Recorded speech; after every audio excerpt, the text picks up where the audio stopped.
Remarkably, I can't get it on it was stripped out by the House last year, and I can't get it onto the bill leaving the House this year. Mr. Knapp, how far would that bill go to actually getting the answers that we need? Pretty far. I think that they're still going to have roadblocks. You know, the keepers of the secrets, the private companies that have been doing this job for intelligence agencies for a long time, are not going to cough it up. You'd have to force it out of them. And whether you can get them to admit that they have it or not, I mean, they're supposed to lie about it. They've been lying about it. You know, more power to you. I hope it works. I hope it passes this time. But it's a daunting challenge to get them to open up after lying about it for more than 75 years. Yeah. And then finally, Mr. Borland, when you engaged with AARO in 2023, you noted that their public statements did not match the reality that you and others had witnessed. In your assessment, what were the key limitations of AARO? You know, I would put it to you this way. The statement AARO has made is scientific evidence of extraterrestrials. Scientific evidence requires a scientific control. Extraterrestrial is an entity on another planet. The only way to scientifically prove extraterrestrial is we have to go to that planet, acquire technology, bring it back, and compare it to what we have here. So you're saying they won't let anything out because, or they won't come forward unless they confirm that unless they go to the planet and confirm where its origin is? That would be scientific evidence, yes. And by that statement, AARO found no scientific evidence of extraterrestrials is basically, I don't want to call it a psyop, but a misrepresentation, because we do have things. But making that statement is not technically a lie. It's a misrepresentation of the full truth. Thank you. Madam Chair, may I, just since we're on that topic real quick, how do we get to these other planets? How do we pass the Van Allen radiation belt safely? Good question for you. I cannot answer that for you. Thank you. I would now like to recognize Mr. Perry for 5 minutes. Thanks, Madam Chair. I think I'll start with maybe Mr. Borland. So you have a clearance, right? You're in uniform, you have a clearance. When did you leave service? What year? I left in 2013, February 2013. Who was the president, if you recall? 2013 would have been President Obama, sir. Wasn't President Trump, right? No, sir. Okay, so you have a clearance, right? You're serving in uniform, you have a clearance. Yes, Your sir. story, you know, I think many of us are kind of picturing the scene. You walk out in the flight line, having a smoke, this event occurs. Do you have the perception, at least I do, based on your story, that this involves the U.S. government? Whatever you saw involves the U.S. government. That is 100% my opinion then and now. And was there an after action? Do you do a daily debrief of the activities of the day? Was any of that recorded? Was there a conversation with the command? Was there any documentation that you know of at the time? Not to my knowledge. I mean, like I said, I talked about it in on the ops floor, and a couple of people had pulled me aside, some older enlisted, and were like, you probably want to keep that to yourself. So did you get the impression that they knew what you were talking about, just didn't want you to harm your career or seem crazy, or that they didn't really witness? Did you know anybody else that witnessed what you saw? Again, not that night. Like I said, the only people that would have been out there would have been security forces, and then those of us that were doing ops. Security forces in uniform or contract? Probably both. Did you talk to them? Did anybody talk to them in an after action? Not to my knowledge, sir. Was there any interest in the command to determine and verify what you saw? Not to my knowledge, sir. It's unfortunate. Chief Wiggins, thank you for your service. Gentlemen, thanks all of you for your courage to be here. Your story's a little bit different. Sounds like it, well, for both of you guys, and also Mr. Nusatelli, if this were sanctioned by the U.S. government, even though you have a clearance, but it's classified above the clearance level, do you see any reason why they would allow you access, being present, viewing it, hearing it, you know, being around it? Like, what is this, an accident? Like, does the U.S. government make these kind of accidents? They make accidents, mistakes like this? Like, we're doing this test of this new system, and we forgot these guys were standing here. Does that sound like something that the U.S. government would do? No, sir. Some of the launches we were doing were like $5 billion projects that had taken like 10 years to develop the technology. And these objects were coming right up to the launch pad. So any kind of mistake, I mean, it could cause a catastrophe. Right. So it's very confusing why these objects would be operating in and around our bases or during training exercises. So it would lend you to believe that the U.S. government had nothing to do with whatever it is you saw. Correct. They wouldn't want it there because it would potentially interrupt the proceedings at the time. Was there an after action? Was there a discussion by your command? Was there an investigation? It's pretty significant activities that you were involved in. Was there an investigation that you know of? We conducted investigations in real time. Right. And we document all the evidence. But as far as anything from higher up, I don't know if there was an investigation done. No information came down on what we should do. Were you ever interviewed at someone else's request? About that incident? Yeah, about the incident. I don't believe so. Do you think you find that odd? If something happens, you're around multi-million, maybe billion-dollar operations and launches of national security interests, very sensitive. There's an anomaly in the operation. The only person witnessed it, saw a UAP at Vandenberg at that time frame, that was interviewed was the one that witnessed the thing land. Why wouldn't, well, I don't know why I'm asking you, but it seems to me that we would want to interview everybody associated, even not associated, to find out if they were associated. Chief Wiggins, how about you? Was there an investigation? Was there an after action? Was there documentation on the incident that you were privy to? No, sir, not that I know of. And in my previous experience as an operations specialist, all operations that I've been a part of have been deliberate. So yeah. They're And deliberate operations, after the operation, you conduct an after-action review, or that's what the Army calls it. I don't know what I imagine the Navy has something similar to determine your weaknesses, your successes. Do you do that in regard to this incident? No, sir. The Navy calls it after-action reports, and not to my knowledge was there an after-action report of this incident, sir. It's unfortunate. Thank you, Chair. I yield. I now recognize Mr. Biggs for 5 minutes. Thank you, Madam Chair. Thank you to the witnesses for being here today. I'll tell you that today's testimony should alarm every American, no matter their views on UAPs. This isn't simply about UAPs. It's about government integrity, responsible use of taxpayer funds, and Congress's constitutional duty to oversee the executive branch. I've heard evidence of critical information hidden in special access programs, off limits to virtually every elected representative, and certainly to the public. Credible witnesses report retaliation for speaking out. These are clear attempts to silence those who are exposing the truth. We must protect the whistleblowers. And decades of government disinformation have eviscerated public trust. So this isn't a partisan matter. It's a constitutional matter. And when you talk about the VAs, Ms. Spielberger, and all the problems that they had, the hub of that was Phoenix. And they went after the whistleblowers there. And that was under the Obama administration. So it doesn't matter which administration, which party, both parties have got to come clean, particularly on this. So if the government thinks it can hide the truth and punish those who speak out, Congress has to keep pushing until the facts, whatever they are, wherever they lead, come to light. I'm going to go to you, Mr. Knapp, first. You've interviewed numerous UAP whistleblowers over the years. Question is, how do you verify their claims before deciding they're credible enough to report on?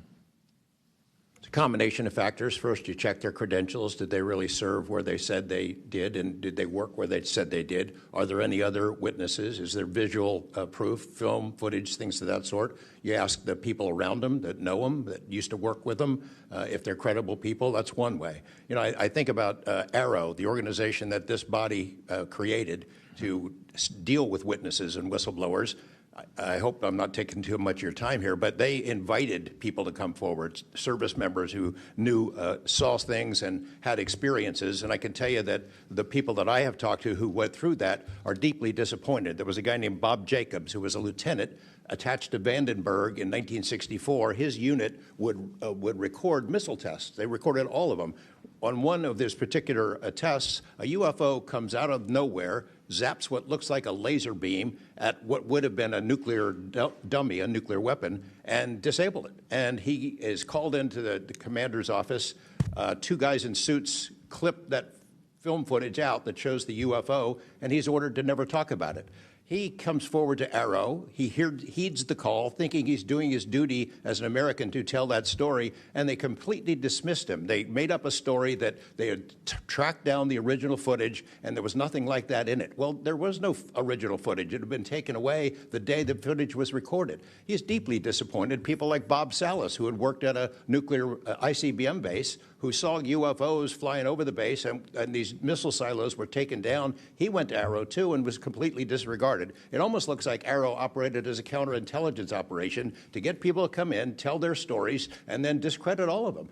I can't imagine that any whistleblower or witness will ever go to Arrow again because of what happened under the first director, who's now long gone, but still seems to act as the spokesperson for that organization. And I would say, Madam Chair, maybe at some point we need to really dig deep into Arrow, and I would encourage us. Oh, I'd be happy to send maybe a subpoena to Mr. Kilpatrick. That'd be fun. Mr. Nucatelli, you've testified that official Air Force records of the Red Square incident are now held by Arrow and the FBI. Has Congress or you been denied access to those records, and on what grounds would we be denied access, you or us? No, the records are unclassified, so okay. Provide them to. In the 2003 to 2005 incidents you described, were any physical effects, electromagnetic interference, radio anomalies, or security system disruptions documented in base logs or any reports, official reports? Not to my knowledge, no. Mr. Wiggins, has the full resolution unedited footage of your incident been provided to Congress? Yes. Okay. Were you or your crew ever instructed formally or informally not to document or discuss the event? Ever? No. Good. Mr. Borland, you've talked about manipulation of your security clearance records. Can you identify which agencies or offices were responsible and whether they provided any written justification? I can do that in a skiff, sir, 100%. Because of being a part of a multi-agency special access program, I cannot give those publicly. So I'd encourage us, Madam Chair, to have that skiff meeting if we can. And then, Mr. Borland, again for you. You testified that you withheld certain sources and methods from Arrow due to mistrust. Can you give us some specifics that led you to believe they were misrepresenting the truth? Well, as I said already, what I said about scientific methods, scientific control, extraterrestrials, I mean, I know what I've seen, I know what I know, and I know it's true. So any agency that's going to go public and try and manipulate the public perception of this subject in such a way that it is negative when I know the truth about it is why I had extreme reservations with it, and also what I've been through and other whistleblowers and people in the know about this subject have been through. So, Madam Chair, thank you for letting me wave on. I think the key thing there you talked about was manipulation of message, manipulation of narrative. That is really the problem with this entire the system that we've seen since you've started these wonderful hearings, Madam Chair, and I thank you so much. Thank you, Representative Biggs. The chair would now like to recognize Mr. Begich for 5 minutes. Thank you, Madam Chair. First question, Mr. Borland, earlier today you mentioned that in a skiff you would be able to discuss whether a member of Congress is actually legally able to access certain information. Under what authority would a member of Congress be restricted from accessing information on this topic, even within a skiff? I would suggest reaching out to Director Gabbard and speaking with her about that. I'm hopeful that this goes back to the executive branch and who even has authority. Unfortunately, I can't give you a 100% solid answer because I don't even have that knowledge. Next question to George Knapp. What is the estimated annual budget, your view, for the program for investigating or reverse engineering UAP-related technology, including official, misappropriated, or black budget funds? I wouldn't have a clue. I don't know of any person that's ever seen it. Does anyone on this panel wish to address that question? Okay, moving on. Are any of you willing to name specific gatekeepers within the root cell of the UAP-SAP Federation?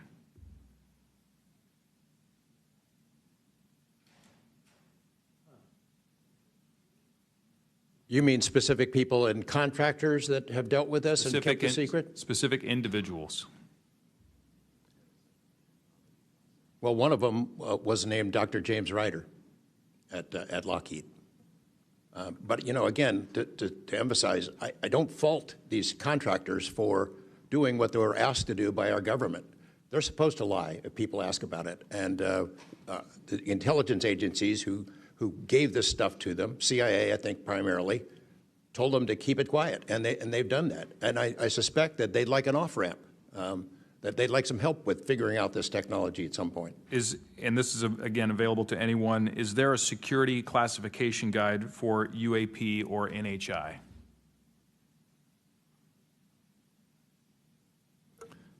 I remember in the 2003 or 2023 hearing, it was stated that all UAP-related material is classified secret or above. I have a name for you. Go ahead. Glenn Gaffney, CIA. Glenn Gaffney, CIA. Another question for you, Mr. Knapp. What is, in your view, having investigated this issue for so many years, what is the long game with respect to disclosure of this information to the public? Because with the advent of essentially a video camera and a high megapixel phone in everybody's pocket, at some point, this information is going to be impossible to withhold from the public. What do you think is the long game here? Well, the secret's out. I mean, how many videos have there been already? You know, videos that are leaked from within the military and intelligence agencies and contractors and sensor platforms. It's out there. But they have the high ground. The people that don't want us to take it seriously dismiss it, discredit the witnesses, come up with a cover story. I mean, it's been out there a long time. The public senses that it's real, and the people in authority dismiss them. It's a game that's been going on a long time, and I don't think they're ever going to release it. I think that there's an attitude among the people that have been involved in this for a long time that the public doesn't deserve to know, and that the public probably can't handle it, but they can. Final question, again, this one's open to anyone who'd like to answer it. Describe your understanding of the org chart or lines of control within the executive branch with respect to these topics.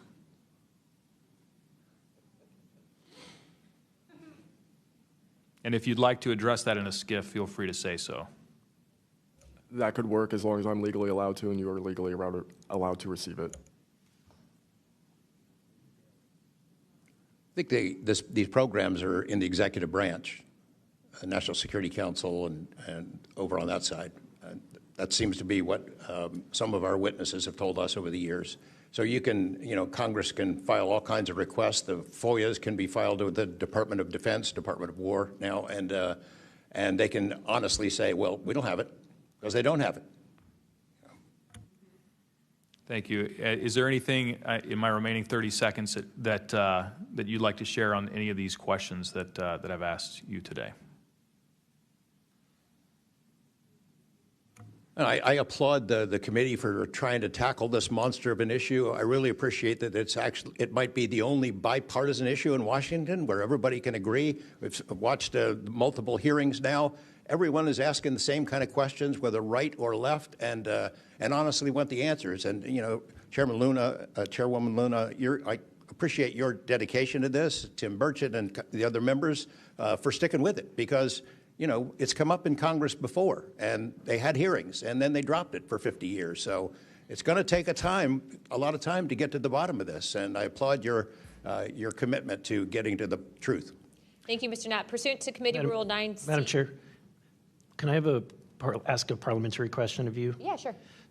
Does this subcommittee have the authority to do subpoenas? Task force. So the task force, to answer that question, has to do it through full committee.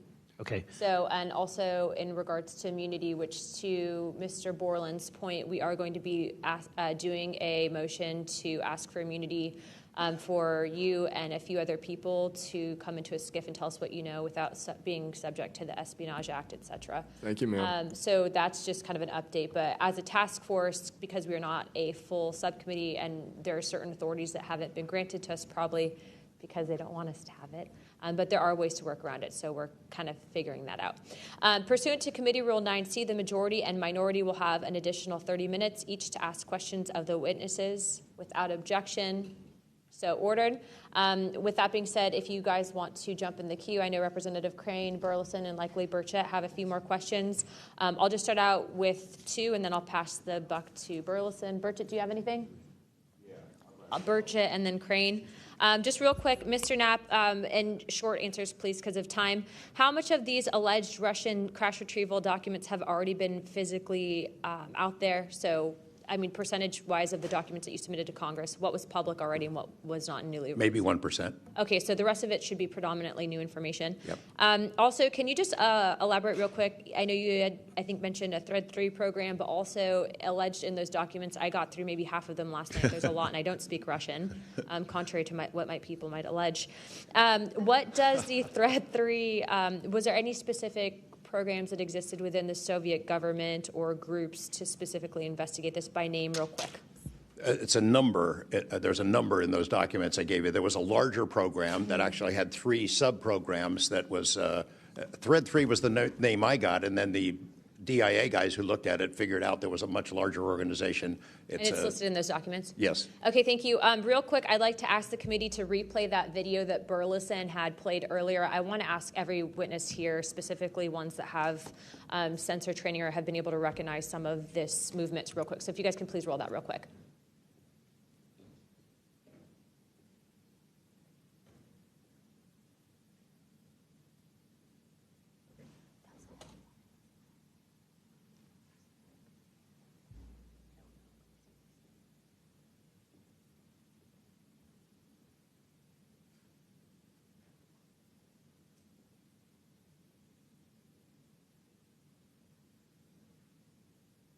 Okay, while this is still rolling, Mr.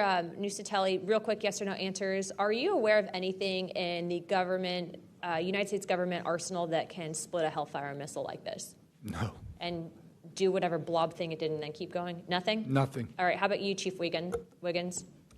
Nothing to my knowledge, ma'am. Okay, and how about you, Mr. Borland? I prefer to answer that in a skiff. Okay, does this video scare you guys? Yes or no? Yes. Wiggins? Yes. Nat? I had a different reaction. I was really happy that it got out. Thanks for providing Curiosity that, kills the Congressman. cat. All right, Mr. Borland? Yes, for Okay. All right, that is the end of my questioning. I'd like to now recognize Mr. Crane. Thank you. Chief, I was on a ship for a little bit. I was a gunner's mate on the USS Gettysburg for a couple of years. My question to you is, when you had your encounter and you saw it on the screen, you were in the CIC, is that correct? That's correct. On an LCS ship, the CIC is on the bridge, so it's called ICC-1, but yes, same. Did a bunch of the other folks in the CIC come and check out what you were looking at? Yes, we all did. The tactical action officer, myself, the RCO, and 2 others that were on watch.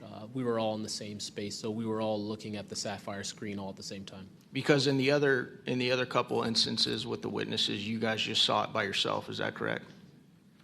Mr. Borland, you saw it by yourself? me, yes, sir. Mr. Nusatelli, you saw this by yourself? No, there were multiple witnesses in every case at Vandenberg. Okay.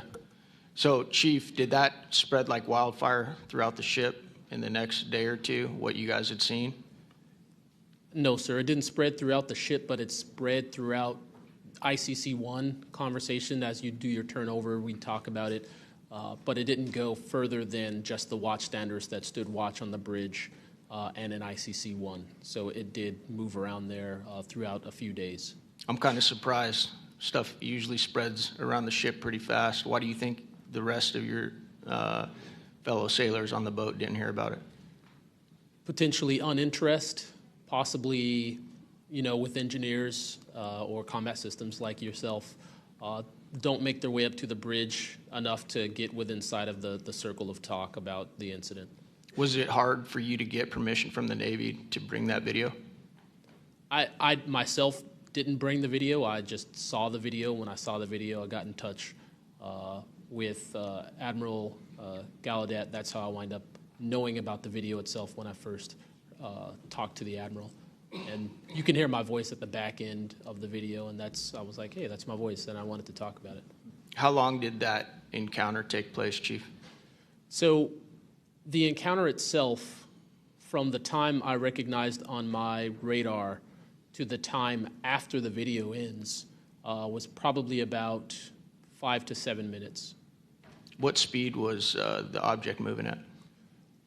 When I first witnessed off the port bridge wing the object moving out of the water, what I thought was originally just a light on the water, something on the horizon, and surfacing and going into the air, I then knew it was an air contact. But as an air controller myself, I started thinking and going through kind of like my checklist in my mind. Could it be a helo? But it's not blinking lights.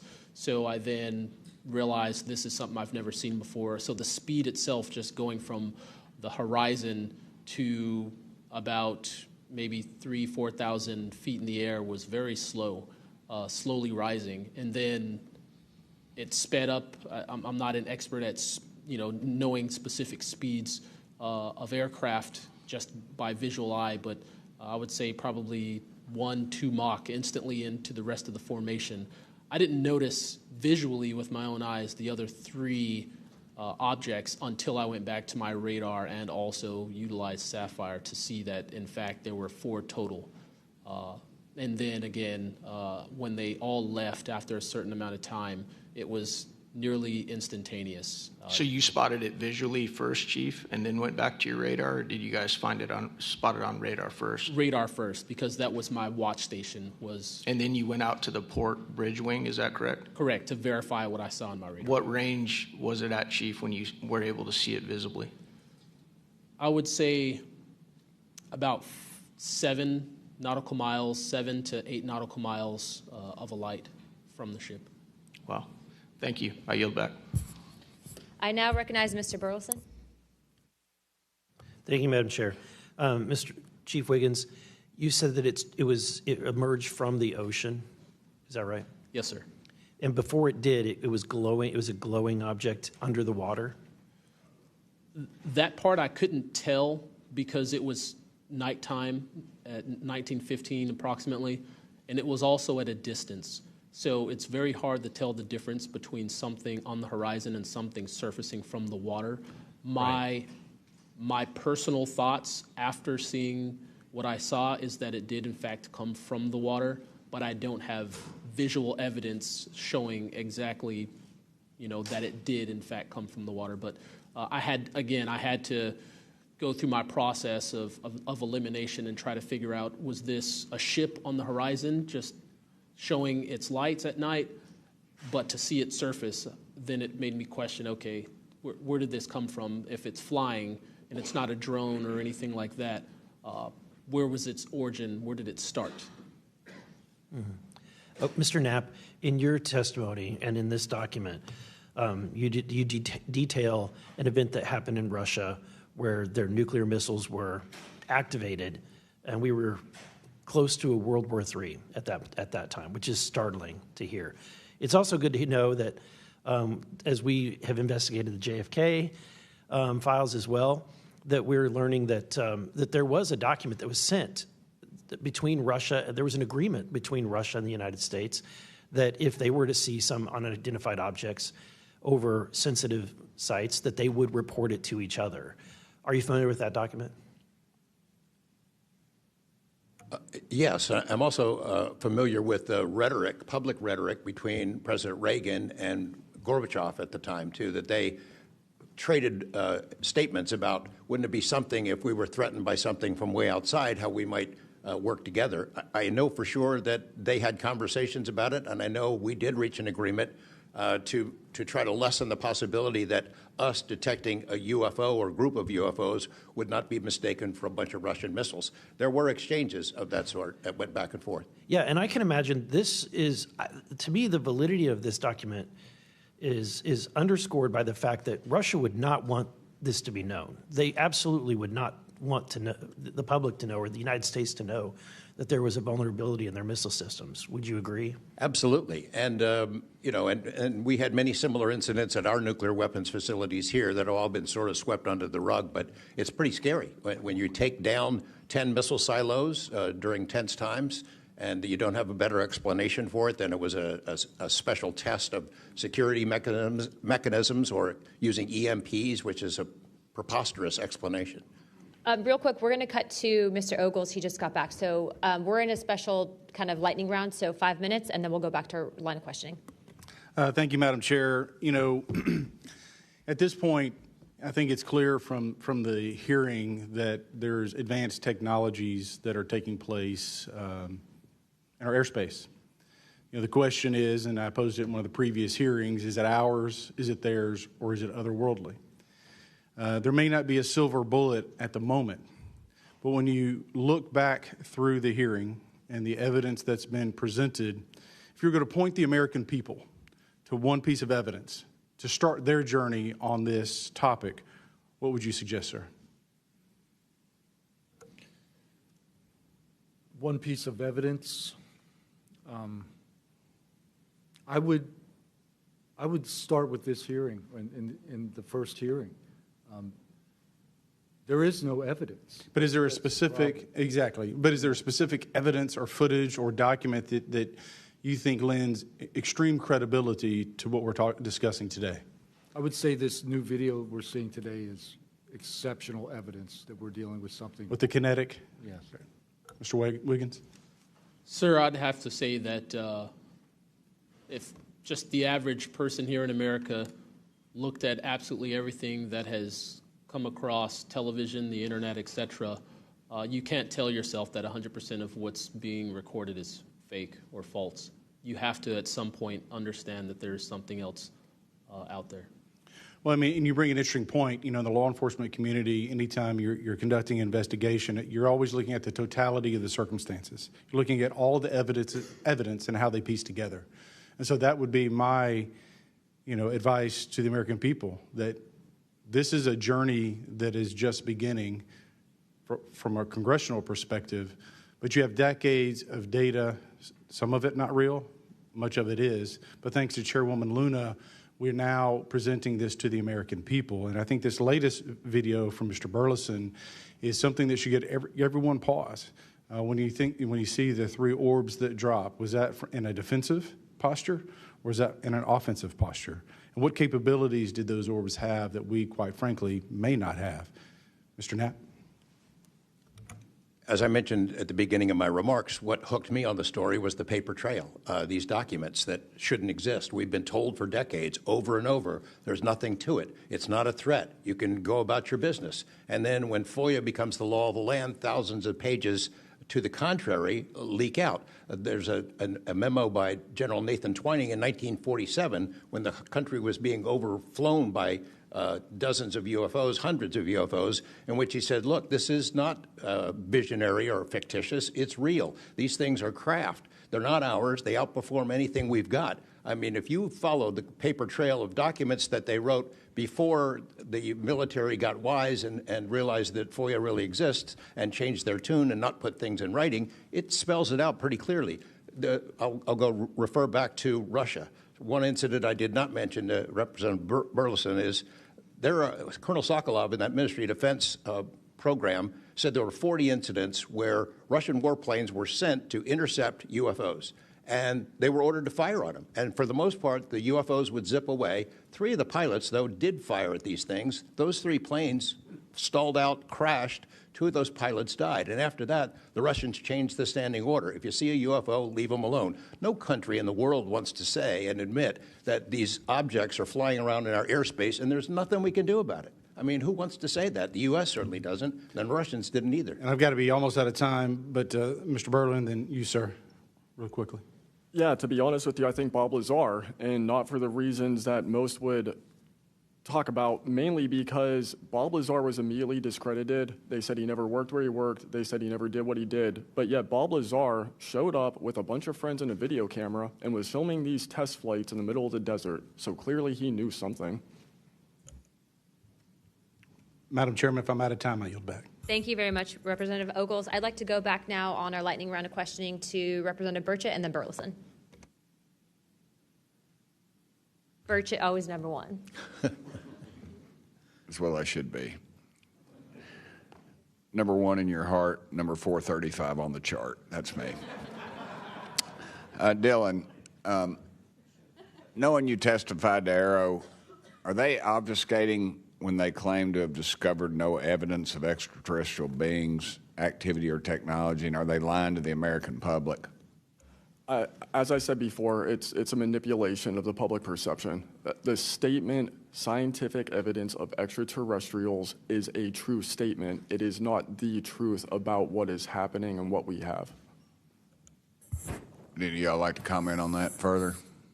Mr. Knapp, you're getting edgy. It's splitting hairs. No proof that they're extraterrestrials. What would that proof look like? A piece of kryptonite? What would it be? I mean, we could be talking about different forms of non-human intelligence. I think the dominant paradigm is that they come from outer space, somewhere else, and they have some way that they can cross those vast distances that we can't even imagine doing. But not necessarily, that's not necessarily the answer. So asking for proof of extraterrestrials might not be the answer at all. It's splitting hairs.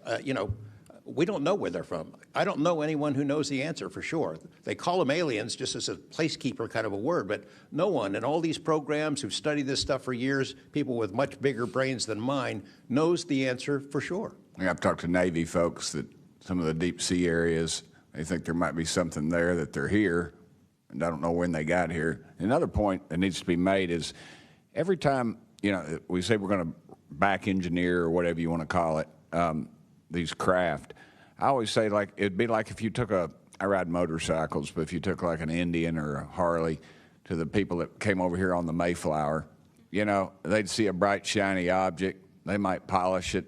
They might get it started. I doubt they could. They couldn't work on it. They couldn't put fuel. They wouldn't be able to have the capability of putting fuel in it. I just think that's we're scratching at something that we don't have any knowledge of, and that's why it's just taken so dadgum long. But they do know, the first one that cracks that code, it's over. I mean, it's energy, it's power, it's everything. And I worry too that in the wrong hands that they do that, they keep it from the rest of us because they're so invested in whatever energy sources we have here that their billionaire buddies are going to profit, and they can't retool because they know once it's out on the internet, it's over. And so I think there's a lot of things going after it, and I think that's why the move to discredit folks is so rapid too. I think they point to them and they put the dogs on them, and it disgusts me. There's a price to be paid for that too. The Russians and Chinese are trying to figure this out as well, but they don't have the same kind of stigma. They tell their best scientists and engineers, get in there and work on it. And they've been doing it for a very long time, might have a head start on us. Here, we don't have our best scientists and engineers working on it because they've been told it's nonsense. The stigma is very real for people like that. I agree. Yield back, Chair Lady. Thank you. Now I'd like to recognize Representative Burleson. Mr. Nusatelli, when you heard the testimony of Mr. Knapp talking about these missiles were shut down or turned on in Russia, does that remind you, when you hear these stories, it's got to remind you of the event that happened on your base? Absolutely. There are many accounts of incursions of this type taking place. I believe in the 60s we had a similar incursion in New England, and same thing happened. There were these objects coming over the base at low altitude, 200 feet over the base security police, and they were scrambling fighters, and then the objects would just fly off, and that went on for weeks. So the historical record has laid out that there's a pattern, that our installations are visited by these craft. You know, they come in and do whatever they're doing, and then they leave. And we don't know how to respond. We don't know how to protect the installation. So that's why we're here. When you first heard, and we're having to report on these incidents that were being witnessed by other individuals, did you believe them? Did you yourself believe it would be true until you saw it? Yeah, these are people I've worked with for years, deployed with. You know, I was in some of their weddings. These are people that I worked with every day of my life. Usually when the events were occurring, we were all together. You know, there'd be 40, 60, 100 people on duty during these encounters. Really? Yeah. All seeing it at the same time? Yes, these encounters were playing out while we were on duty, and we were responding and investigating in real time as they occurred. And as you said, the importance of your operation was highly important because they said it's the most important in 25 years, the research that you were conducting. For that particular launch, we had 500 Air Force police officers guarding the launch. 500 people. It was that critical. Wow. But had this thing showed up, we wouldn't have been able to do anything to prevent it showing up. Real quickly, can you just re-describe size and whether or not you heard anything? It was how big, wise? The two square objects were at least as large as a football field. The second encounter, they think it was much larger than a football field. We're talking like flying buildings. The object I saw was about 30 feet in diameter. And to confirm, you were not the only person that saw this. Correct. I think I was also told that there was also reports of this in a police blotter in the area. Can you confirm that? Yes, that's the documentation that I maintained from the original event and turned into Aero and the FBI. Okay. Do you have any more, Burleson? No, Madam Chair, I just want to reiterate to the American people that if you're frustrated, so are we. We're extremely frustrated. We've been, the 2-3 years. I can only imagine how frustrated Mr. Knapp is or Danny Sheehan is, and the amount of time that you guys have poured into this to try to get answers. I mean, Masson is back there. He's been pouring to try to get answers into this. I hope that you all see that we're committed to this, and we're going to be scrappy about it. We may not have the direct authority, but I can assure you, Representative Luna is about as scrappy as it gets. I wouldn't want to scrap with her. But that being said, I think that if the American people want to see answers, we need to action. We've had the hearings. It's time to take action. It's time that we pass Tim Burchett's Whistleblower Act. It's time that we pass the UAP Disclosure Act. And I think that we've had a lot of talk about this. It's time for action. Thank you, Burleson.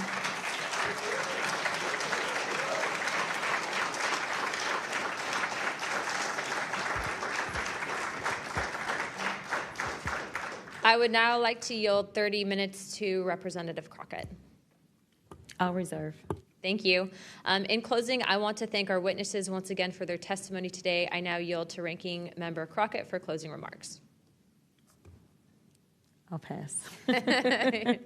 No, I just want to say thank you so much to each and every one of you for being here today, for staying committed to this, and for your courage. I truly believe that courage is contagious.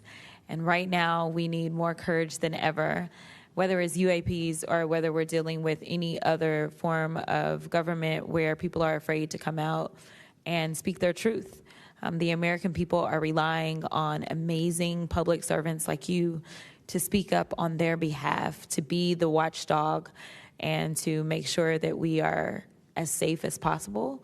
And so thank you so much again for conducting a bipartisan hearing on such an important matter. Thank you.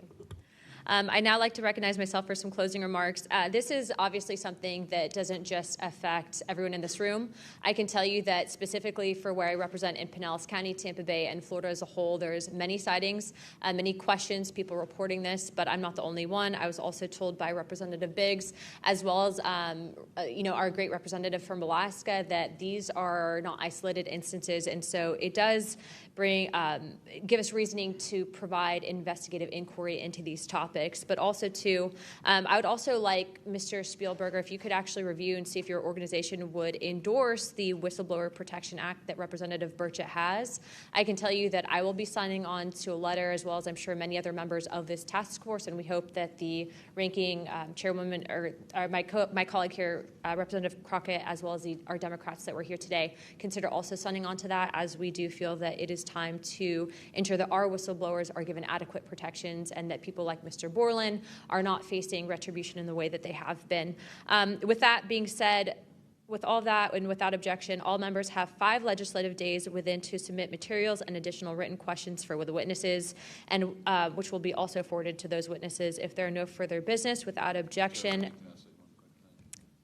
I'd like to now recognize Representative Burchett for closing remarks. I would just like to thank the ranking member and the chair lady for their courage. This is a tough issue. We all catch hell for it, and it's gratifying that we're here in a bipartisan nature and the way this meeting was conducted. And I want to thank y'all for your courage. Thank y'all. And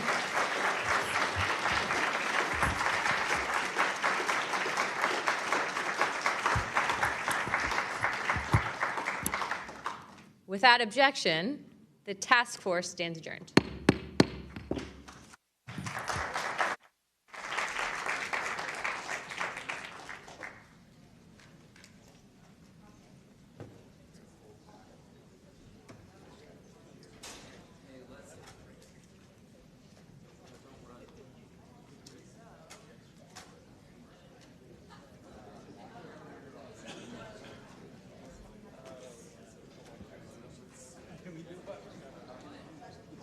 Has been shrouded in secrecy, stigma, and in some case, outright dismissal.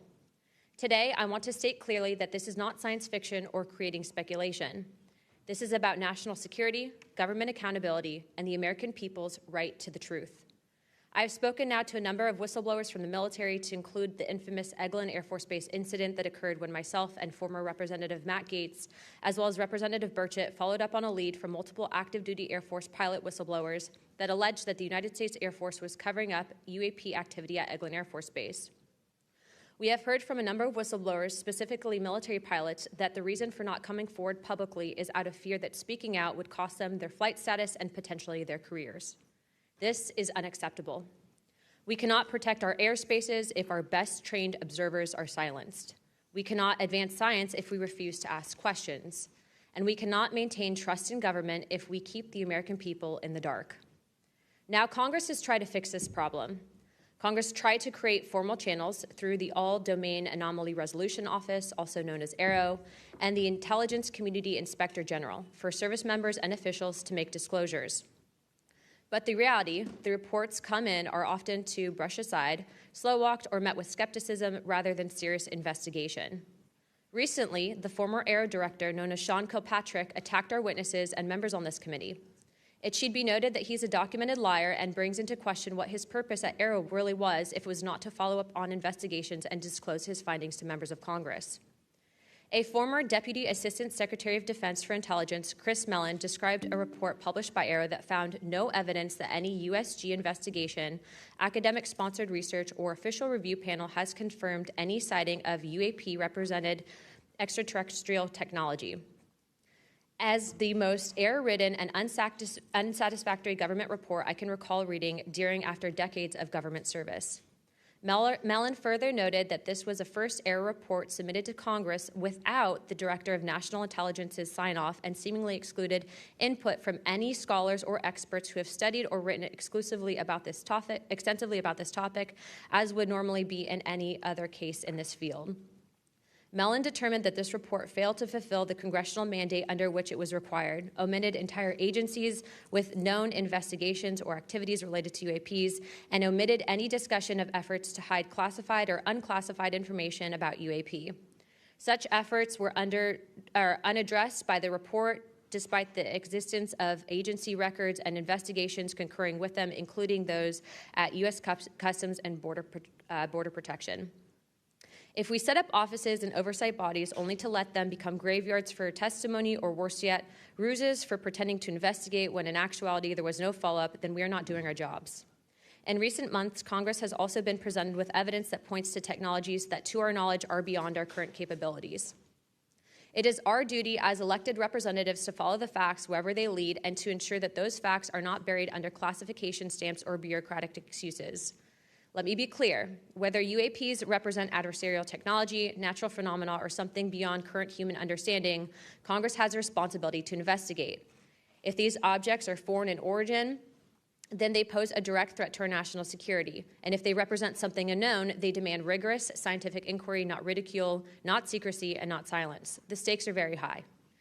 Adversarial nations are not waiting for us to catch up. They are studying these phenomena as well aggressively, as multiple nations have also announced their own parliamentary investigations into this very topic. If we are to continue to hide information from ourselves, we risk strategic surprise. If we continue to ignore our pilots and service members, as well as countless government whistleblowers, we risk losing their trust. And if we continue to shield the truth from the public, we risk eroding the very foundation of democratic accountability. This is why this hearing matters. This is not about fueling speculation. This is about demanding the basic transparency from the Department of Defense and the intelligence community and other military contractors. It is about asking the questions every American has the right to ask. What do we know? What don't we know? And why in a free society are we being told so little? A major barrier to this committee's inquiry into UAPs has been the lack of cooperation and transparency from the Department of Defense and the intelligence community. In preparation for previous UAP hearings, the committee repeatedly asked the Department of Defense to allow members to view videos and files related to UAP incidences. Unfortunately, the Department of Defense notified the committee staff that due to the department's Special Access Program rules, only members of the House Armed Service Committee, as well as the Defense Subcommittee on House Appropriations, also known as HAC-D, were allowed to be read in onto such programs. For a non-committee member to be allowed to view these documents and videos, individual members must be approved by the chairman and ranking member of both HASC and HAC-D. Independent SAP oversight has presented a consistent problem for Congress, as well as program budgets are classified. Additionally, oversight reporting to Congress is classified and only provided to the authorizing and appropriations committees of jurisdiction. The American people are not fragile. They do not need to be shielded like children from reality. What they cannot tolerate and what they will not forgive is a government that withholds the truth and punishes those who dare to speak up. I want to close with this. Future generations will look back at this moment and ask what we did when presented with the unknown. Did we look away, embarrassed or afraid, or did we pursue the truth with courage? I intend to be on the side of truth, transparency, and accountability, and I hope my colleagues on this task force will be able to do the same. To quote a few elected officials, Senator Schumer has stated, multiple credible sources allege a constitutional crisis over UFOs. Senator Rounds has stated that these are brilliant individuals and they are not making this stuff up. And our current Secretary of State, Marco Rubio, has stated very high clearances and high positions within our government in regards to these whistleblowers. Senator McConnell also described these whistleblowers as sane and credible. And the witnesses today are not alone. In fact, they're far from it. In fact, 34 senior military, government, and intelligence officials have broken their silence. This includes now Secretary of State Marco Rubio, Senator Rounds, Senator Gillibrand, General Jim Clapper, the former director of the government's UAP task force, the former head of aviation security for the White House National Security Council, the former Secretary of Defense, and many more. Again, to quote Secretary of State Rubio in an upcoming documentary known as The Age of Disclosure, even presidents have been operating on a need-to-know basis that begins to spin out of control. And to quote Senator Gillibrand, who also went public in this documentary, it's not acceptable to have secret parts of this government that no one ever sees. It's time for the fundamental truths of UAP to be revealed to our nation's leaders and the public. It's time for the U.S. government to exercise transparency. And with that, I yield to Ranking Member Crockett for the opening statement. Thank you so much, Madam Chair. At a time of increasing distrust in government, it is important for Congress to take action to restore the government's credibility.